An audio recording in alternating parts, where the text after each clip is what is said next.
후보자님, 앞서 민주당 의원님들께서 당시 2011년도에 발생한 학내 폭력 사건에 대해서 2012년도에 학교 학생들과 교사에 의해서 진상이 드러났고 이에 따른 조치로 학폭위 등의 개최가 없이 전학만 이루어졌게 되어 있는데요. 그때 당시 당시 교가부의 학교 폭력 사안 대응 기본 지침에 따르면 가해 학생이 즉시 잘못을 인정해 피해 학생에게 화해를 요청하고 피해 학생이 화해에 응하는 경우에는 담임 교사가 자체 해결할 수 있는 사안으로 규정이 되어 있습니다. 이에 따라 학교가 특별한 별도의 회의나 학폭위를 구성하지 않고 우리 후보자의 아드님을 타 학교로 전학을 시킨 게 맞습니까? 저는 그렇게 알고 있습니다. 네. 그리고 2011년도 상반기에 있었던 일을 2012년도 상반기 무렵에 피해 학생들의 기억에 의존해서 네. 또 사실 상당 기간 또 1년 동안에 또 섞인 여러 가지 기억들까지 좀 섞인 채로 이렇게 진술서가 작성이 되었던 것도 맞습니까? 예, 그렇게 알고 있고 아마 다른 학생들의 사례까지도 그냥 써놓은 것으로 알고 있습니다. 네. 그거에 대해서는 좀 이따 다시 입장을 밝힌 당시 피해 학생의 입장문에 대해서 한번 살펴보도록 하고요.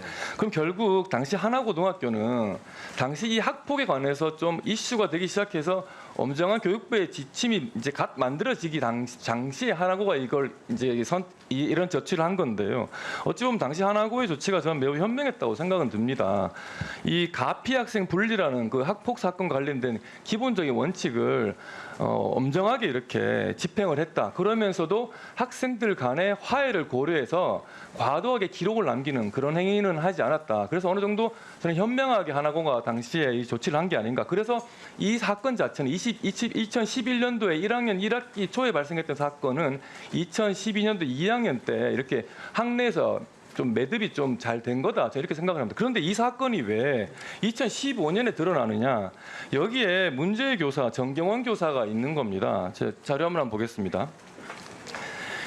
이 사건이 정경원 교사가 2015년도 3월에 인권위에 진정을 하면서 저는 시작된 걸로 알고 있는데요. 그 인권위 진정 이후에 2015년 8월에 서울시의회 행정감사에서 이 정경원 교사가 정경원 교사는 이 사건과 관련이 없는 사람이었습니다. 그렇지 않습니까? 네, 그렇습니다. 전혀 관계가 없는 사람입니다. 예, 그렇게 해서 본인이 내부 고발자 행세를 하면서 이렇게 인권위 진정을 하고 그 이후에 서울시 행감에 가서 증인 또 출석을 해서 발언도 하고요. 그 이후에 또 국정감사에서도 이게 문제가 되어서 당시 하나고 교감이 이제 출석을 해서 국정감사 답변을 합니다. 그래서 당시 국정감사에서 이 일이 왜 일어났느냐라고 물으니 인권이 진정을 하고 이 행감이 진행되는 과정이 왜 일어나느냐고 물으니 이 절차가 진행되는 도중에 이 정경원 교사가 인권위 진정을 했다 이렇게 나타나는 겁니다. 그러니까 징계 절차가 학내에서 문제 진행이 되었다는 거고요.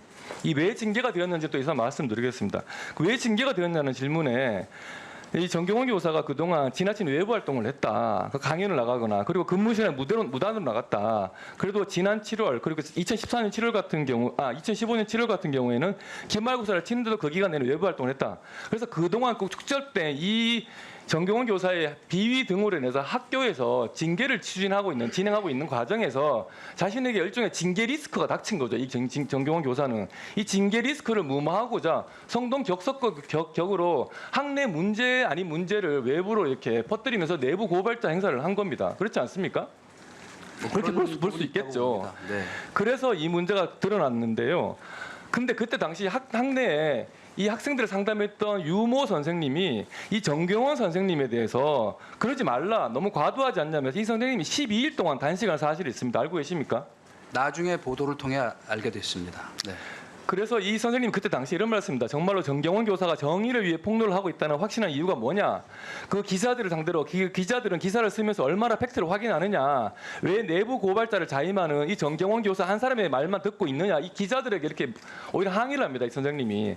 그리고 피해 학생이라는 두 학생이 이미 가해자인 우리 후보자의 아드님과 화해를 한 내용이다. 이 선생님이 유모 선생님이 말씀하신 거에 단식을 하면서 언론에다가 그래서 그 가해자 학생들이 피해 학생이 화해를 했고 그러면서 전학 처분을 취소해 달라고 당시에 부탁을 했다. 근데 본인이 선생님이 거절을 했더니 그때 학생이 왜 선생님의 소망을 위해 나를 이용하는 이렇게 반박까지 했다는 겁니다. 이 내용 알고 계십니까?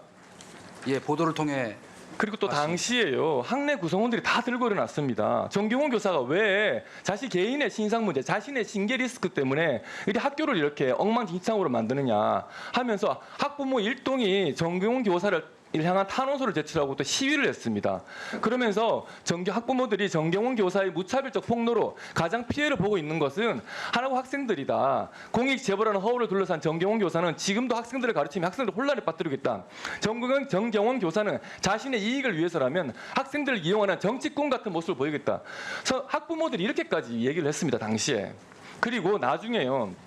그 당시 학생들도 집단 성명을 발표했습니다. 또 그러니까 당시에 학내에서 학생을 그 후보자의 아드님을 전학시킨 선생님은 12일 동안 단식을 했다. 정경원 교사의 행태에 대해서 문제 제기하면서 그리고 학부모 전원이 탄원서를 제출했고 시위도 했고요. 당시 하나고 졸업생 203명도 그 정경원 교사의 문제 제기를 하면서 하나고 학교 공동체가 상처 입고 있다 이렇게 얘기했습니다. 그리고 나중에 그 피해자라는 학생은 최근에 그 언론에서 그 후보자의 아들을 학폭 과장하고 있으니까 언론에 입장문을 냈는데요. 그러면서 진술서 내용이 과장되거나 일방적인 진술만 나열돼 왜곡된 부분이 많다. 당시에 일방의 괴롭힘이 아니라 쌍방의 다툼 사례가 있었음에도 불구하고 선생님의 요청에 따라 본인이 그 피해에 대응하는 과정에서 입힌 가해는 진술하지 않았다. 또 이렇게도 얘기했고요. 또 10년 전 사건으로 피해자로 낙인 찍어 본인이 힘들지 이렇게 호소하기도 했습니다. 그런데 이 정경원 교사는 그럼에도 계속 이렇게 외부에 이런 문제를 키웠죠. 그때 정경원 교사의 구세주가 누구였냐? 조희연 교육감이었습니다. 조희연 교육감이 교육감 후보로 나서면서 자사고 폐지를 주장을 했습니다. 물론 본인의 자녀들은 외고를 보냈지만 그러면서 자사고를 없애겠다는 조희연 교육감의 주장과 자사고를 이용해서 본인의 징계 리스크를 뭐 어떻게든 좀 감춰보겠다는 이 정경원 교사의 이해가 맞았던 겁니다. 이걸 다시 말씀드립니다. 예, 김병호 의원님 수고하셨습니다.